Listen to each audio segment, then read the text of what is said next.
All right. What's happening? Week 5. This is Dawgz Gotta Eat. Y'all.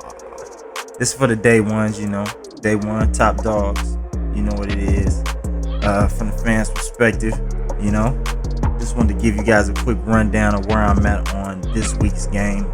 Cleveland Browns versus the 49ers.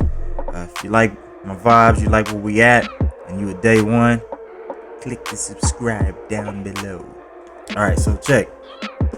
First thing we got going on here is that I want to talk about before I give any stats or predictions.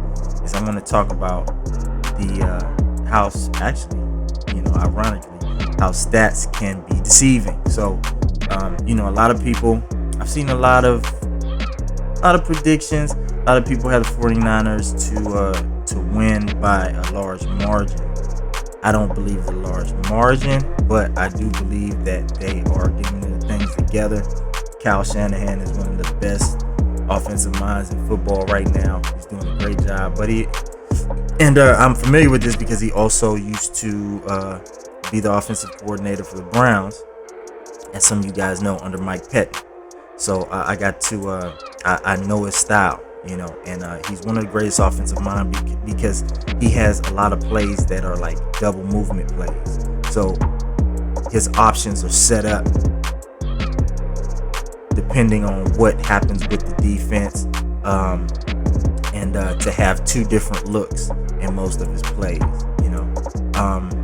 Baker, on the other hand, I'm just gonna run down both sides of the fence real quick. Baker, we already know, great quarterback, but one of the things that a lot of people point out is that against certain types of fire blitz or zone blitz is where he can't read the read. So we're gonna see, because he got a lot of those looks last week with Baltimore, and he did really good. I think it's not that. I think that just in him knowing that he has the weapons and wanting to use them really, really bad is probably where Baker feels a little dangerous, and that's where the INTs come from. But stats can be deceiving. Most of these stats are based on two different things. They might be based on a total yards or a total points. And in total yards is where they have the 49ers as third. So in offense. But if you actually check the breakdowns, the 49ers are 28 in the pass. The Browns are 12th place in the pass. The 49ers are 30th in receptions. The Browns are 9th in receptions. The 49ers are 8th in rushing, 16th in the rushing game for the Browns. I don't really understand. But, the first game, I do understand, because we lost. If you're going to put us on an average, we killed ourselves in that game with Tennessee. And not only that, the first two games, because we did not commit to the run. So it has our average looking way worse than what we really are. And I think that's why you get a lot of statements where, you see Baker and OBJ and Landry always saying that, this is not the potential. If you're a fan, you already know we're at 75% of what our potential is right now, because we know what we're dealing with our weapons. And then in scoring, the Browns are 15th in points, and the 49ers are 10th in points. So there are, ups and downs on both ends, and both of these teams have really strong defenses. We talked about Baker and the creeper blitz. It's also known as zone blitz, fire blitz, and being vulnerable to that. I really feel like last week,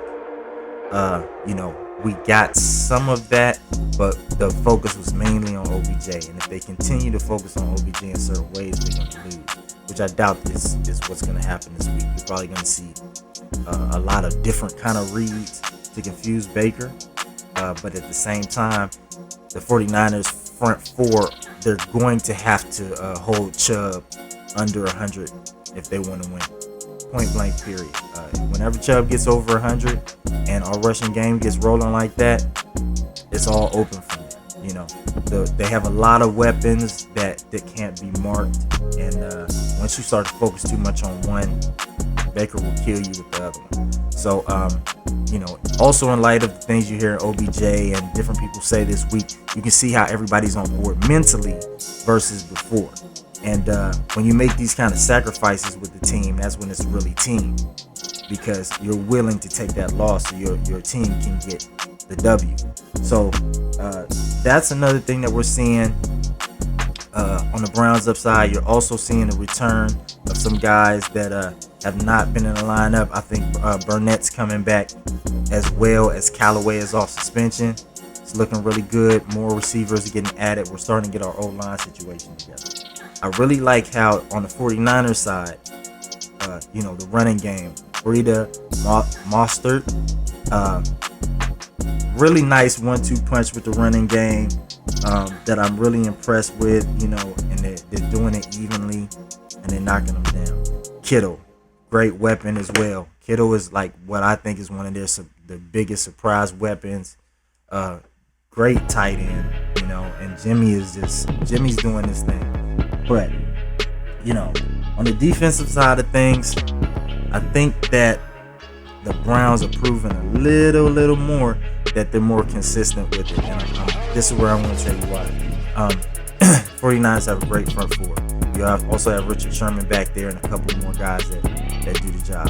Their front four are also rookies, though, and I think that's amazing. But our front four plus our linebacker core, those is dogs. Even our secondary, and that's the thing, our bench is deep. Mac Wilson, I don't think Mac Wilson gets enough credit. He's had a ton of nice games where, he might have made one or two rookie mistakes if we're going to talk about rookies. But Mac Wilson puts in work. He's very agile.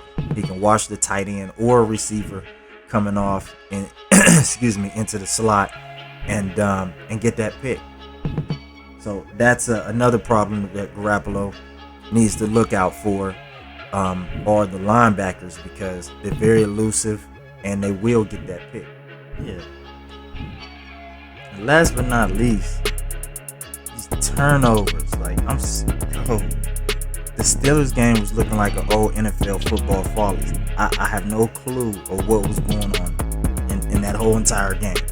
That's a lot of turnovers. But when you get a team that can convert those turnovers into points, you gotta whoa. I mean, even a half decent team, you can convert 3 of those turnovers into 21 points, much less 35 points for all 5. Okay, one of the other things we need to watch out for this week is with Kyle Shanahan and Garoppolo. Kyle Shanahan has a ton of plays that are what I would say are a dual movement play. These movements in between the running backs and the wide receivers keep the DBs off point. So in other words, they're designed to catch the defensive backs out of position. Thinking maybe a block is coming, thinking maybe a pass is coming, and then it switches off to a block or it switches the movement to the other side of the field. And Kyle Shanahan is famous for this. So this is one of the top things we need to watch out for Browns DBs this week. And I think we're going to be good. We got a couple veterans that are back in the fold right now in our defensive secondary. So I think we'll be good, but that's one of the main things we need to watch out for, where Garoppolo can really, really hurt us. He's really, really dangerous with Kyle. Here's another thing. I don't like me talking about this, but we got to talk about it. Schedule toughness. All right, 49ers. I played the Steelers. I played Cincy's, 0-4 team. Steelers now a 1-3 team, but 0-3 when you played them. And you played the Bucks, 2-2. And I respect the Bucks. I respect their D2. They're doing good in that program, And the stats are showing in you guys' favor because you had the bye week. But truthfully, the Titans, they're 2-2. So we can make the excuse that we didn't have our game together, which we didn't. Very undisciplined game, and we more or less shot ourselves and played a fair game with Tennessee. That was our fault. But even still, even if we had won, they'd be 1-3. Okay, the Jets 0-3. but the Rams are 3-2. The Ravens, so we've played decent teams, beat them, and held our own, and held the Rams to under 20 points. I think we you know what I mean? Kind of in there, as far as when it comes to the toughness of the schedule and the level that we've been playing. So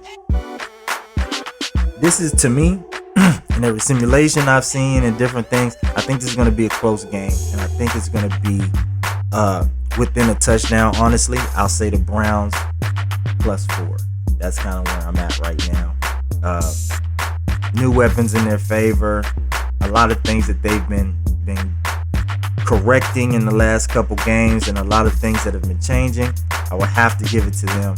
I'm going to say at least 4 points over the 49ers. But I know it's going to be a good game. It's going to be a close game, but it's going to be a great game. I know y'all going to be watching. Let's get it. Dog pound for life. Yo, you don't like what I said? You got something to say? Dawgz Gotta Eat at Gmail. Hit me up. Any questions you got? Like and subscribe at the bottom. Keep it positive, though. We can do a dual screen. We can do whatever, you know what I mean? Just talk to me. Yeah.